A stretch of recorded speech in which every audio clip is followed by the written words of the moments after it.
truth behind Linkin Park, fame, pain, and the voice no one could replace. Some voices don't just make music, they define how people feel, and for millions of people, that voice was Chester Bennington.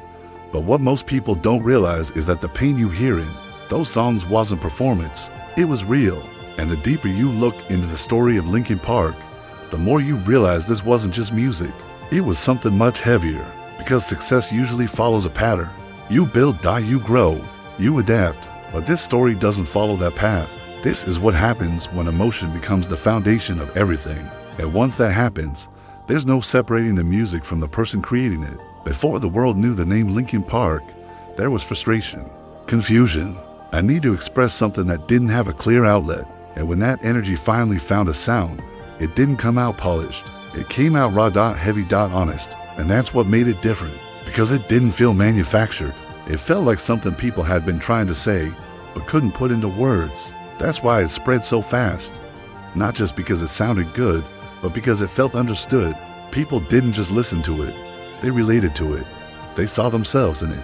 And when that happens, music stops being entertainment. It becomes identity. But that kind of connection comes with a cost. Because when millions of people attach themselves to your voice, you don't just create anymore. You carry their emotions, their struggles, their expectations, and the more it grows, the heavier it becomes. And this is where things start to shift.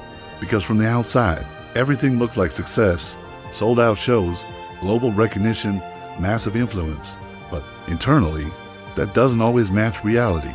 Because expressing pain and living with it are two completely different things. The more the music connected, the more it demanded honesty. And honesty at that level means constantly revisiting things most people try to escape. You're not just performing, you're reliving, over and over again. Every show, every recording, every moment people expect that same emotion. And this is what people don't always see.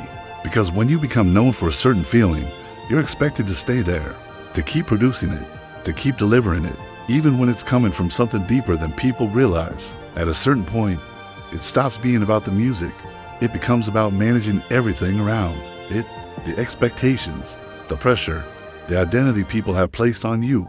And when that builds up over time, it doesn't just disappear, it accumulates. That's why the story of Linkin Park hits differently, because their music wasn't built on trends. It was built on something real, and real things don't fade the same way. They stay with people, they grow with people, they mean something long after the moment passes. But that's also what makes it complicated, because the same thing that makes the music powerful is the same thing that can make it heavy. And when you carry that for too long, it changes you, whether people see it or not. Some artists create sound, some create connection, but the ones who turn emotion into music leave something behind that can never be replaced.